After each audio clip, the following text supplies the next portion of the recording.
Do the rich people cringe and say, don't tell them that, Robert? Yes. Don't tell people what you know. Right. Keep them poor. The poor will always be amongst us because it starts up here. It's in their words, and the words become flesh. But when they say, I can't afford it or I can't do that, they go down. They become what they say. Poor people say, I can't afford it, I can't do that, I don't have time. Because it's an escape. It's an escape. You know what I mean? It's easy to say, I can't afford it. Oh, I'm too tired. Oh, I can't go to the gym. When you could go to the gym, but no, I can't. Truth is, I'm just too lazy to go to the gym. And your rich dad used to say what instead of, I can't afford it? How can I afford it? How can I do that? What would it take, or why should I do that?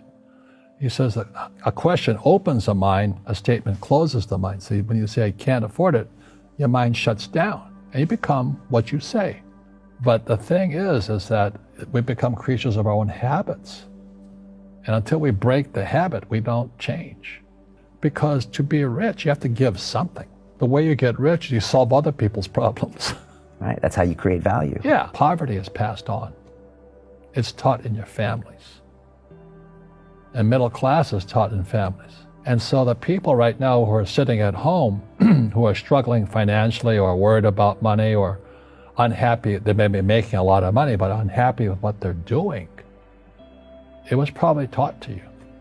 Your superego was taught, get a job, work hard, or you'll never be rich, or the rich are evil, or whatever. If you're poor, you'll always be poor. Just like most pro athletes, they make millions of dollars, and 65% are bankrupt 5 years later. It's because they come from poor families. Now you tell them that, they get very angry at you. It's not, it's the rich fault. It's you guys ripped me off, and government ripped me off. It's passed down genetically. That's the frightening thing. We got to change what we teach our kids. And the average person, the reason they're poor is they haven't failed. They play it so safe. They haven't made any mistakes like they're taught in school. That means they don't learn anything. That's why the school system's actually fundamentally corrupt.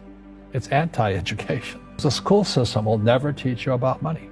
The school system was designed to teach you to be an employee, which is important, or a doctor or a lawyer, a specialist, but never about money. So I remember raising my hand when I was 9 years old, talking to my fourth grade teacher, and I said, when am I going to learn about money? She says, the love of money is the root of all evil. We don't teach money at school. I said, why not? And she couldn't answer me, and she got very flustered. She said, sit down, take your seat. And then I got curious. I said, why don't we learn about money? She says, go ask your father. He's my boss. So my father was the head of education. PhD, all that stuff. I go home and ask him, I said, why don't we learn about money in school? And he looked at me and says, because the government doesn't let us teach that subject. The government tells us what we can teach and what we can't teach. And I thought that was strange. And I said, but aren't we going to school to learn about money? He says, no, your job is to get a job. I said, but you get a job to earn money.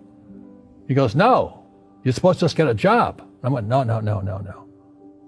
Isn't the purpose of a job to earn money? He goes, you're correct. I said, so why don't I just learn about money? I can skip the job part, And he got flustered and he said, if you want to learn about money, why don't you ask your best friend's father about money? He says, because Mike's father is an entrepreneur. And I said, what are you? He says, I'm an employee. I'm a government employee. I went, oh, what's the difference? He says, the difference is an entrepreneur must know about money, or they're no longer entrepreneurs. And he says an employee doesn't have to know anything about money, because the government will take care of them, the company will take care of them. But I took my dad's advice, and I trundled over to Mike's father's office and knocked on his door, and I said, hey, I'm here, 9 years old. Teach me about money. Finally, through persistence, my rich dad started teaching me about money on one condition. And that condition was he would never pay me. He says, the moment I pay you, you think like an employee. He says, that's the trap. Entrepreneurs work for free. And now I'm 9 years old, my head's going cracking in half. He says, you never want a paycheck. You understand that, kid? I said, okay, I got it. And he says, well, how do I make money? He says, that's what entrepreneurs figure out. It's like a cat, which comes first, a cat or the cat chasing its tail. And I said, so how do I learn about money? So he would just break out a Monopoly game board. So I would work for free. I'd pick up cigarette butts, and he had hotels and restaurants, and I would clean and do menial tasks. And as I got older, I started getting into office work and marketing and accounting, and I was an apprentice basically, but I always worked for free. And he would teach me about money, but the way he taught me about money was playing Monopoly. And finally one day I got upset. I said, well, when are you going to teach me about money? He says, what do you think we're doing? We're playing Monopoly. He goes, no. What do you think we're doing? We're playing Monopoly. He says, what do you think we're doing? So I don't know. I'm teaching you about money. He says that the moment you accept a paycheck, your brain goes dead. He says, as long as you're hungry, you'll think. And he was a great, great teacher. You see, most teachers in school, they're out of ethics. They teach subjects they themselves don't practice. A fake teacher is somebody who just wants a job and they'll teach anything. They teach how to shine shoes if you pay them more money. But they really don't know what they're teaching. For example, my calculus teacher, went to military school in New York, and I asked the teacher, I said, I'm in my third year of calculus now. It was called strength of materials. I said, am I ever going to use this stuff? He goes, no. I said, why do you teach it? He says, because I get paid. I said, do you ever use it? He goes, no. And that's why, you have to, in life, one of the things I suggest to people, you got to find a real teacher versus a fake teacher. And a fake teacher is somebody who doesn't do what they teach.